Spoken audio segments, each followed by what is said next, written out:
everyone, welcome to Views on News. I am Jawad Tehami. In today's program, we are going to take up two issues for discussion.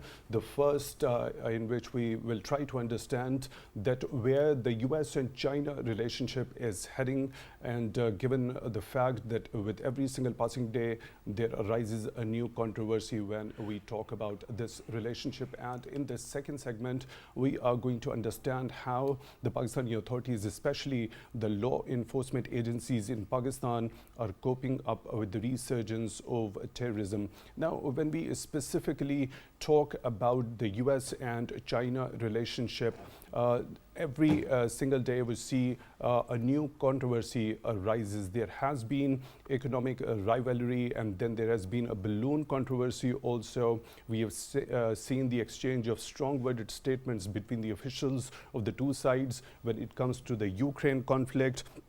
Then we see the issue of investigation of the origin of COVID-19 also. Then we have seen the flight of the US reconnaissance planes in the East and South China Sea, as well as in the Taiwan Strait. We'll try to understand that already this tense and strained relationship, where is it heading, and are these factors going to lead this particular relationship slide towards a conflict? And for that, we are honored to have been joined in the studio by Air Marshal retired Ashfaque Arain, Director, Center for Aerospace and Security Studies. Mr. Ashfaque, thank you very much for your time, for being with us on Views on News tonight. We really appreciate that. And we are also honored to have been joined in the studio by Brigadier retired Shahid Jagir. He's Senior Analyst. Brigadier Jagir, thank you very much for your time, also for being with us on Views on News tonight. We really appreciate that. On Skype, we are being joined by Dr. Jamil Khan. He's former ambassador. Dr. Jamil Khan, thank you very much for your time, also for being with us. If you both of you gentlemen allow me, let me begin the discussion with you, Dr. Jamil Khan. Where do you see this relationship, the US and China relationship, stand at this point in history? Well, it's deteriorating. That's one point. And second, it's anybody's guess where it is going to culminate. For now, the posturing has started taking place. For now, various grouping has started taking place. And we have seen in the recent past, the AUKUS, which is the UK, US, and Australia, their military agreement, that by itself is a challenge to China, and that is after Quads. And besides that, the spring of alliance which the US and its allies have made. And on the other side, it's China, which has made its spring of pearls. So once we see all these factors and all these attributing posturing from both sides, the China and its allies, and the US and its allies, and the deployment on ground, then it only takes us to a conclusion, or leads us to a conclusion, that the things are warming up. Rather, it's not de-escalating, it's escalating further. So recent the maneuvering, which is the overflight and the international border, but very close to Taiwan Strait, flying over that, it's just testing the mettle, and testing the mettle of China, how diplomatically it can be aggressive, and how it can translate into military maneuvering by China. China has already described and defined Taiwan as its red line.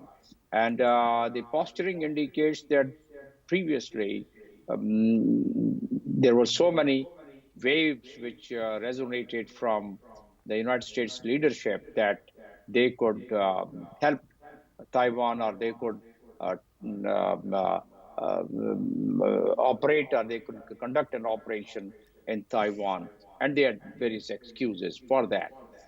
So if we have all these points. For the interjection, Dr. Jamil Khan. So when we talk about the recent statements coming from the US officials and this particular flight of the reconnaissance planes, especially when we talk about the Taiwan Strait, do you see it a deliberate provocation on the part of the US?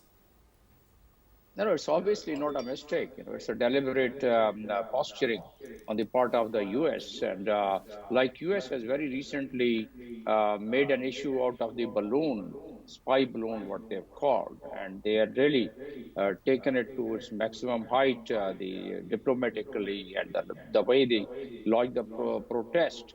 And also, as I said, that they have been issuing statements, the United States have been issuing the statement that the way they want to deal with Taiwan. And if we see it in the overall background of the foreign policy of United States, which is the containment of China, all these factors which I just illustrated and other factors attributing, it leads us to one point that US would uh, definitely try to its last limit to contain China, whether it's Right. BRI and CPEC, or whether it's China's intended help to Ukraine, which probably you'll discuss it at later stage. But Right. if if we factor in these leads, what we have in front of us, it appears that it's all deliberate, and both the powers, they are testing their mettle, and that's how they would make their future strategic plan. Yes. Right. Let me bring in Mr. Ashfaque into the discussion also. Mr. Ashfaque, what's your take? Do you think these sort of overtures by the US side are deliberate, a provocation, testing the mettle of the Chinese side? I think there's no doubt about being deliberate, because the states don't take any actions without considering the consequences of all those. But their rivalry dates back, and now it's primarily a problem of their economic crisis on both the sides, and the rise of China militarily, which threatens US hegemony. So the American side is worried on that, and the containment, these embargoes, sanctions, etc., all are aimed at the same thing. So they would want to posture, maybe threaten China to just step back from certain acts. The Chinese, on the other side, probably they don't want a war at this point in time. They would want to continue their economic rise and military might build up. But still, they are doing their bit, while the Americans are busy on their side. If you see the speaker's visit a few months back to Taiwan, that was again a provocation, and that was intentional. The Chinese had objected to that. So somehow or the other, we find that the US is trying to provoke China. The Chinese are actually not being provoked at this point in time, but they are reacting cautiously. Right. Brigadier Jagir, what's your take regarding this? We have seen that there is a formation of a new bipartisan select committee on the competition with China also, the purpose of which is based on the premise after integrating China peacefully into a global system as competitor, not an enemy, the US is switching to a tougher stance in a belief that a new generation of Chinese leaders is trying to dismantle the US global and financial system. Okay, thank you very much. I will cover this in three aspects. One is the economic rivalry between the US and the China, and the rise of China as the economic engine of the world. Second, you see the rise of China as a military might, especially in the Pacific, and controlling the sea lines of communications and all. Third is the a sort of a challenge which the US fears on its New World Order system which they have. Now, if you see all these three things one by one, you see that in the backdrop of the history, that the rising power is always challenged by the existing superpowers. So this context or this competition has to be seen in that way. Now, America has specially designated a desk in the White House for containment of China, and also it is helping all out to the country like India, which is the potential enemy of China.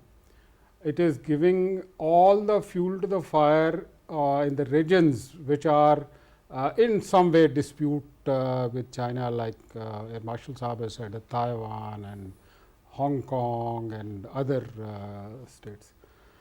So you will, and the military might, China is the country which is building fastest building naval ships in the world at the moment. So there is a fear among the US and its allies, especially the Europe, that in the time to come, the China might not only take over them in the economic terms, but would take over them in the military terms also. And when these two things happen, the viability of the New World Order will automatically challenged, because the one who is a dominant power, they want to dictate the things. You have seen in the G20 that despite all the effort of the Western Europe and the US and England, they could not pass a resolution regarding the condemning of the Russia on Ukraine. And the end note was that there was no declaration of that, and they just ended with a note and all. Also, the thing to be seen is that the technology transfer which the Americans are faring from, like the car conductors which are being made in Taiwan in big quantity, they are probably now shifting it to India, so as to avoid what we call is the Malacca dilemma and the South China Sea issues, so that their economy should not be affected by this. Summing up, I would say that this rivalry, whether cold or hot, it is going to stay in the time to come, till the time the both parties should sit together and limit their boundaries, which is very difficult at the moment. Americans are all out for provoking China in whichever way they can. Like you have seen, the Wuhan or the COVID-19 issue has again came up, that whether it was deliberately leaked or it was leaked from. But officials from within the US remain very divisive on this particular issue, the investigation related to the origins of COVID-19. These type of events happening more frequently in the time to come. Right. Dr. Jamil Khan, when we talk about vis-a-vis Ukraine, now Chinese top diplomat has already said and urged the US to promote political settlement of the conflict rather than adding fuel to the fire. Then we saw the Chinese also releasing a 12-page position paper on Ukraine. Now, this has been seen with skepticism among the European countries, the European allies of the US and the other NATO allies, but we have seen a certain different position of Ukrainian President Volodymyr Zelensky has welcomed this move, but with care, and we have seen similar sort of response coming from the French president also. So why do you think there was a skepticism when China calls for a ceasefire between the two parties, as well as the talks to resolve that matter through political means? No, they are quite afraid that China and Russia combined together, they are making technological and other improvements in the space technology, and particularly the space weaponization. That's one aspect. The second aspect is the very recent statements which came out from the European and from the American side, that China is intending to supply weapon to Russia. These two factors, but why China is very diplomatic in it? China has always been very balanced and very diplomatic so far as its international diplomatic posture is concerned, the foreign policy is concerned. They're going by their foreign policy. But so far as the cooperation is concerned, that's going with its full swing, both the military side and the economy side. Once there was a ban imposed by the United States on Russia, particularly related to the oil, Chinese immediately signed an agreement of $177 billion last year. So they are collaborating. That's number one. And China, for the first time, has now taken a lead over Russia in terms of its influence and in terms of its technology, in terms of its military might. In many respects, still it has to really match in certain components of the military power of Russia. So, but other two experts who are obviously more averse with the defense technology and defense thing would probably dilate upon more. But basically, China, on one hand, is helping Russia out in space as well as in their economy. And on the other hand, they are maintaining their stand on the world front that they are not for war. Although, if we recall the very first Security Council resolution which was passed, China had made a very balanced and a neutral statement during that resolution, and it did not really side with any of the party there at that time, and said that the UN charter should be respected and all resolutions should take place. It was a very, according to the UN charter, it was very balanced statement at that time. But basically, yes. Right, please go ahead. Complete your Yeah. thought. Yeah, but basically, China is helping them out and through the roads, through the road communication, through the air communication, and they are progressing very well so far as their Shanghai Cooperation Organization is concerned. Russia and China they are collaborating with other member countries, and that ultimately helps this bloc particularly. And in this bloc, there are two major members, which are Russia and China, and followed by now India. But India is not really that relied that much in terms of the collaboration of this bloc is concerned, because India has already entered into defense agreement with the United States, whether it comes to the defense manufacturing in many various aspects, and also the naval base at Gujarat. Its utility, although it's known as the logistic base, but a lot of activities are suspected to be happening there. And other than that, why India could not be relied in this bloc as much as the other members? Because India is now openly have entered into both commercial as well as military agreement with the United States, which has its number one policy, as I said, is the containment of China, and which involves then Pakistan, whether it's CPEC or whether it's other members of BRI country, and anyone which is associated economically or otherwise with China. So we become quite affected with that.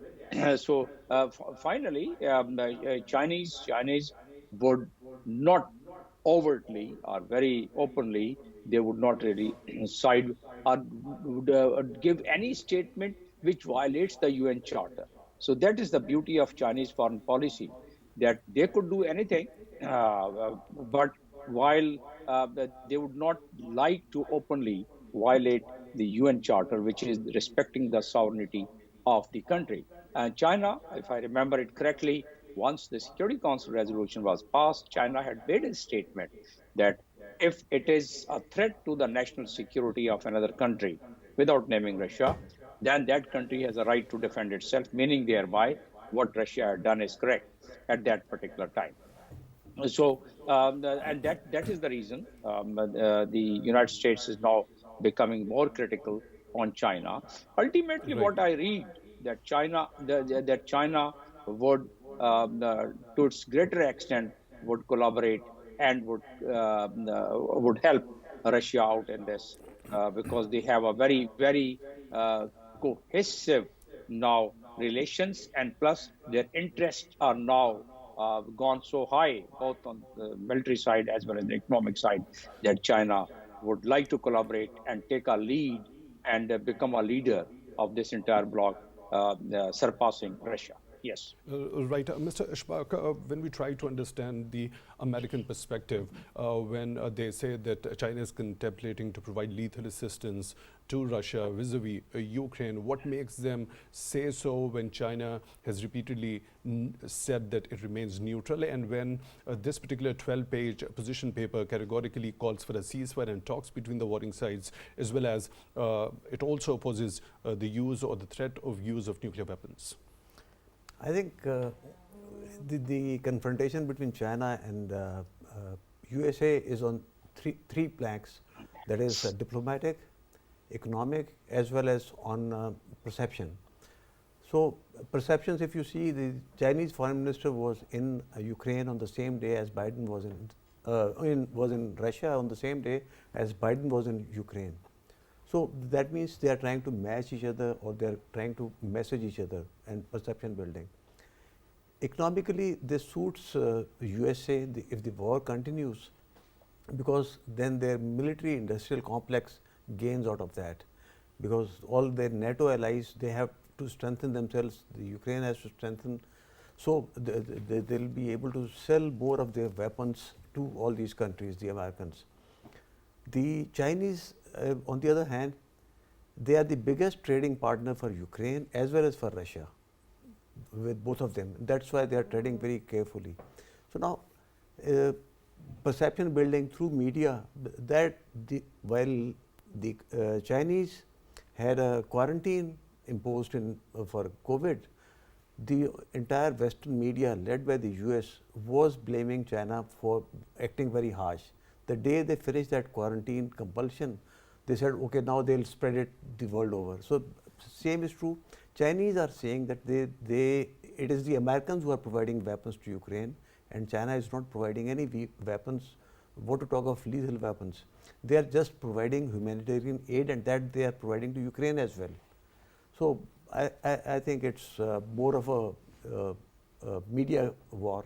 Right. Rather than being factual. Right. Brigadier Jagir, we saw that balloon which was alleged by the US side. There was a spy balloon that was hovering in the US airspace, and it was, after a couple of days of flight in the US airspace, it was shot down by the US. Now we see the flights of the US reconnaissance planes in the East and South China Sea, as well as in the Taiwan Strait. Taiwan issue, again, a red line which has been categorically set by the Chinese side. So can we see a tit-for-tat action when it comes to the flight of these reconnaissance planes?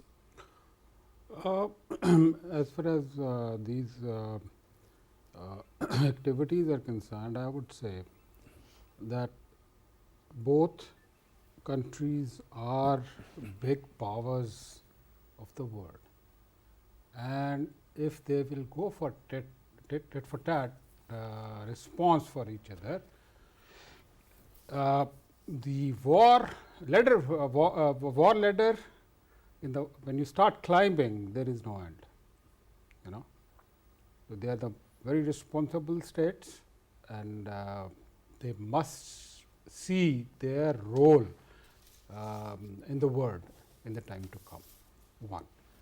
Second important thing is that we must also see that in the South China Sea, the Pacific is the sea which is whose line of communications are almost controlled everywhere by the Americans themselves, because you must be knowing that there are cooling stations, as we have the stopovers on the motorway. Similarly is the case in case of sea also. China is, the US sees China as the potential naval power to challenge Americans in this regard. At one moment, 60,000 merchant ships are sailing in the sea, and all are owned by the majority of them are owned by the Americans and the European countries. The underlying cables which pass through of internet and other communication cables. Now, all these are also dependent. So, it is not only, I would say, it is not only the military rivalry, it is the economic rivalry as well, which have combined together for US China, and we were very young when we and sir would also we used to read about Malacca dilemma, that what is that, and somebody you never used to visualize, and we never used to understand that, but now you see that. So that is a thing, that is why the Americans are trying to shift the economic hub toward India. One, that they will be out of that complete strip. Second, they will be able to contain China through India, and not only China, but the whole South Asia. So in the foreseeable time, but I, as a student of history, can see that this rivalry will persist. It will not finish.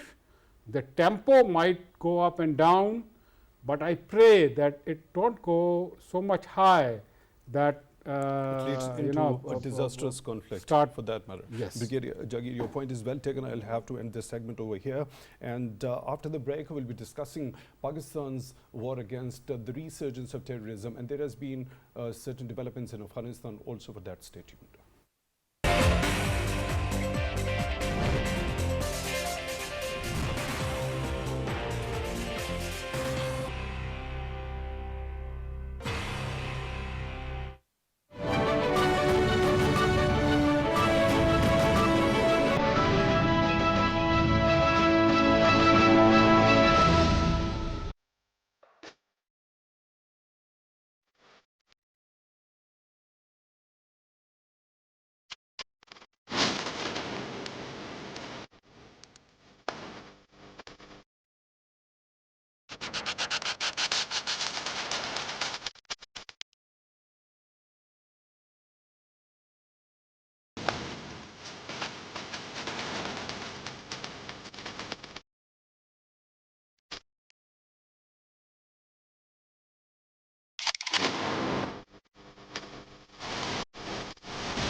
Welcome back to Views on News. As Pakistan has witnessed a resurgence of terrorism in the recent past, Pakistani authorities have categorically and repeatedly said that banned Tehrik-e-Taliban Pakistan remains to be an absolute red line, and nobody would be allowed to challenge the writ of the state. We saw the National Security Committee meeting also happening, and Prime Minister also chaired National Apex Committee's meeting to review the implementation of the National Action Plan. And in that meeting, there was a decision made regarding increasing and building the capacity of the law enforcement agencies. Also, we'll try to understand how the law enforcement agencies, particularly the police force, is trying to avert this resurgence of terrorism. The country, there has been a development in Afghanistan also. The interim Afghan government spokesperson Zabiullah Mujahid has said that during a complex operation, the IS Khorasan chief of intelligence and military operations has been killed, and certain other key leaders of Daesh in Afghanistan have also been detained. In this segment, we'll try to understand how Pakistani authorities are strategizing to deal with this resurgence of terrorism in the country, how the law enforcement agencies are dealing with it, and what sort of trust this particular killing of the chief of intelligence and military operations of ISK by the interim Afghan government special forces will bring as far as the international community's trust is concerned. Let's jump straight away into the discussion. Mr. Ashfaque, what do you think when we specifically talk about police? It has been on the front line, the kind of statement from the banned Tehrik-e-Taliban, Pakistan spokesperson Mohammad Khurasani, we have seen that he has said that they are obstructing our way. So they are inflicting damage on us and we are reacting into what they are inflicting on us. So how do you think the capacity of the law enforcement agency, particularly the police in Khyber Pakhtunkhwa and other provinces, could be increased?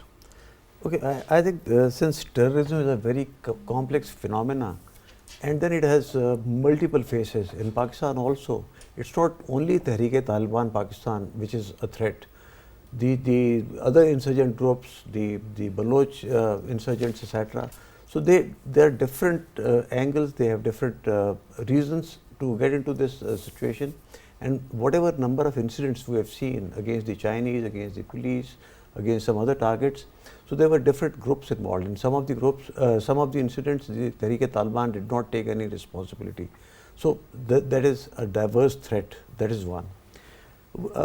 It's not only a responsibility of the police. Actually, all law enforcement agencies, all intelligence agencies, and even the three sections of the armed forces, it has to be a combined effort from all of them. Because every agency or every institution has a strength and they also have a weakness in one way or the other. So all their strengths combined, probably that is the only way forward. Police alone or military alone or intelligence agencies alone cannot handle the terrorism thing. And then they have to have the public support. I think one reason that the police weakness, I would say, is even when there was an attack on Serena, I had written on that most of our police force is deployed on protocol duties or the duties which they are not supposed to be doing. So actually the police force should be entirely left for the security duties or the law and order maintenance duties. But support from the intelligence agencies, from the armed forces, because there are different people who are managing the borders. If they are crossing the borders, so it's not the police responsibility. They need to handle. Intelligence agencies like IB and the services intelligence agencies, they have that equipment, they have that wherewithal where they can actually monitor their conversations or their movements, etc. So they need to support the police. Then taking action against those in different terrains, probably it could be the Air Force. In other areas it should be, in border areas it should be Army. And in the urban centers, probably it should be the police or rangers, etc. So it has to be a combined effort. We should not rely totally on police, and we cannot even blame police alone. It has to be everybody's effort. And when we succeed in that, I think the acknowledgement should also go to all those who have contributed, whether they are named or not. So do we understand that we need a better coordination among all? We need a much better coordination and then acknowledgement of the effort, whatever agency or institution has made. Right, Brigadier Jagir, earlier we saw the former IG KP Moazzam Ansari had said that militants try and find more effective ways to conduct military operations with more lethal weapons. Now we have seen that the banned TTP has also procured the US-made M4 rifles, other sophisticated weapons, and their spokesperson has also said they are carrying out the surveillance through the drones also. So how to deal with that particular challenge? As has been highlighted earlier, we have to build the capacity of the police. How we can build that? One is the manpower shortage must be made up, as has been highlighted, that we must finish off all the protocol duties. Every minister and secretary has at least 4 to 5 men squat with high profile figures could be targeted also, no, so there happens to be a threat to why their don't, life no, also. No, I'm coming on that. Why don't we use the modern anti-jamming capabilities, equipment, Why can't they be replaced with the manpower? One. Second is that they must be given the close quarter battle weapons. Most of them are carrying the assault weapons, so they must be replaced with the close quarter battle weapons. Third is that their administration must be improved. You see a contingent deployed, they are sleeping under the vans which brought them over there. It's very important that they must be. And the most important thing which probably we have not been able to is the intelligence coordination. In the counterinsurgency operation, the most important thing is the intelligence gathering. Till the time, and this was a point previously in the previous government which was discussed, and the military established and the civil intelligence gathering agencies were asked to make a coordinating effort. Where for that purpose, wasn't NECTA constituted? No, NECTA is there, but it is there on the face value. NECTA does not have much of the power at the moment. That is what has been acknowledged by Prime Minister himself during the Air National Epics Committee's meeting, and he says it should be revived. But why it has not been revived so far? Every one of us says that it should be revived. Intelligence must be shared with each other, because intelligence is a thing which is like a Lego. A piece of it will be with my colleague, a piece of it will be with me, a piece of it will be with you, but when together it solve the puzzle. What should be done in order to revive NECTA, and how to enhance the better coordination? NECTA, National Counter-Terrorism Authority, first it should be capacity building should be made. Its office should be established. The provincial information intelligence agencies must provide the information irrespective of the province. You might get an intercept in Karachi about an impending operation in KPK, or you might get an information in Jawad for an impending operation in Punjab. So, all these informations must be shared with one, and then there should be a holistic approach to deal with that.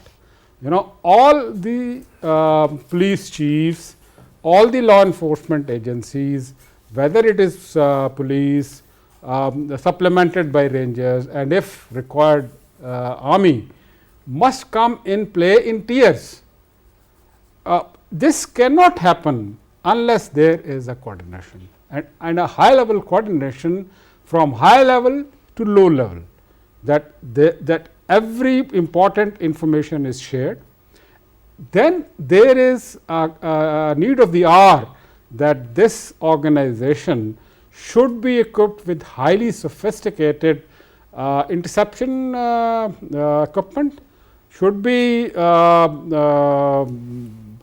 provided with the latest AI based information, like for example, if you intercept somebody speaking from say F5, the AI should be able to pick up that same man is speaking from Jawad also. So this type of measures and out of the box solution should be there. It does not require much of the money for implementing it, but yes, it requires a very, very dedicated patriotic response from the political side as well as from the police. And I salute the police of KPK. They have laid down lives. 12,000 people have died, And they are the frontline They were force. paid tribute in the National Apex Committee's Okay. meeting also. So let me bring in Dr. Jamil Khan also into the discussion. Dr. Jamil, we saw a high-powered delegation led by the Defense Minister also paid a visit to Afghanistan, had meeting with the top officials over there. Now we have seen this development, the interim Afghan authorities claiming to have killed the IS Khorasan chief of intelligence and military operations. So do you associate this development with that particular meeting, because assurances were given to the Pakistani side by the interim Afghan authorities that they would collaborate with Pakistan to address the challenge of terrorism?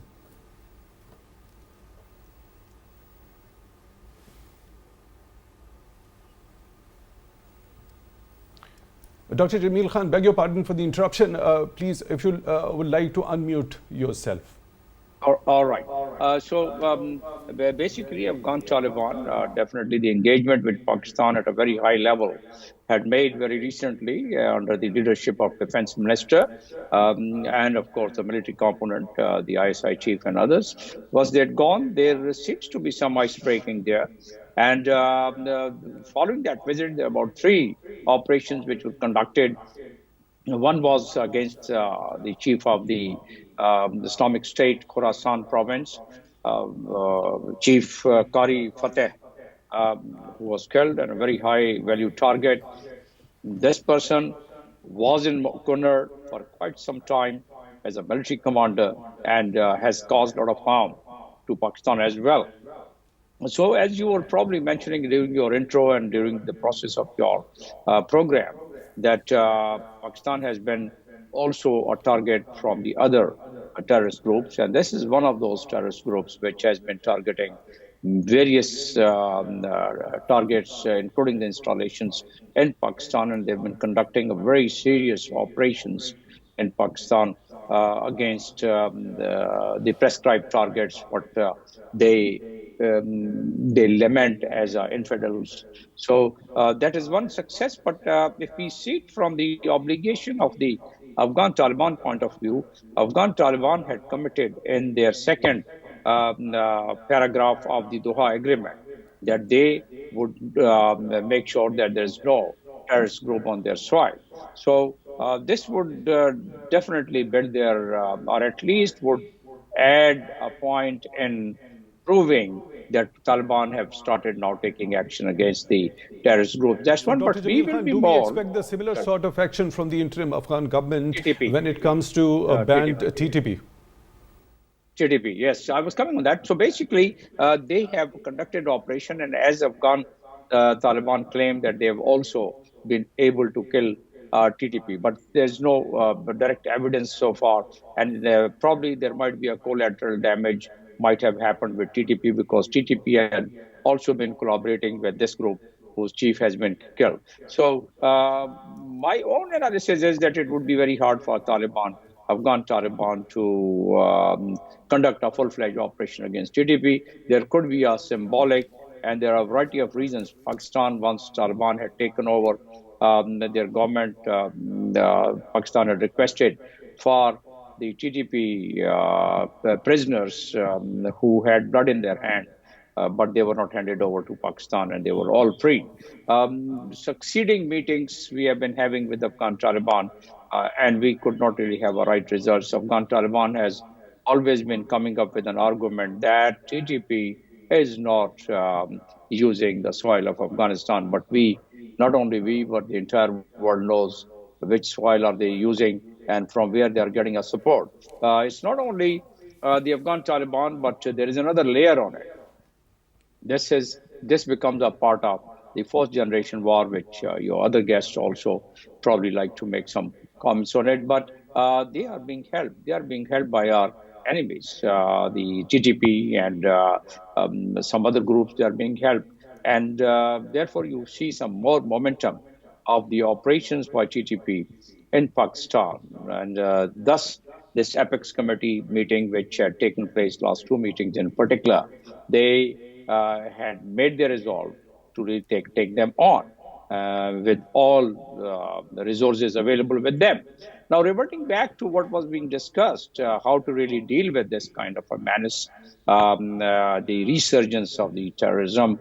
I'm not going to go into the detail of how we wanted to really enter into a dialogue on the insistence of the Afghan Taliban Haqqani group, and how we were thinking that those who do not have the blood in their hand, they can lay their arms, and we could allow them to integrate with the society, but that didn't work, because terrorism and terrorists have their own psyche, and we were not expecting it then, and we are not expecting it now. So the only option now left with Pakistan is to really go against them and to really operate against them. And the best document which Pakistan has is, and very well consented document by all the political party, is the National Action Plan 20 points. Right, your point is well taken, So, Dr. Jamil Khan. Unfortunately, we're short of time. I really beg your pardon for interrupting you over here. Dr. Jamil Khan, former ambassador, thank you very much for joining us on Skype. Really appreciate your time. In the studio, we were joined by Air Marshal retired Ashfaque Arain, Director, Center for Airspace and Security Studies. Mr. Ashfaque, thank you very much for your time, for being with us on Views on News tonight. And Brigadier retired Shahid Jagir, Senior Analyst. Brigadier Jagir, thank you very much for your time, also for being with us on Views on News tonight. With this, we come to the end of today's show. Till the next one, take good care of yourselves.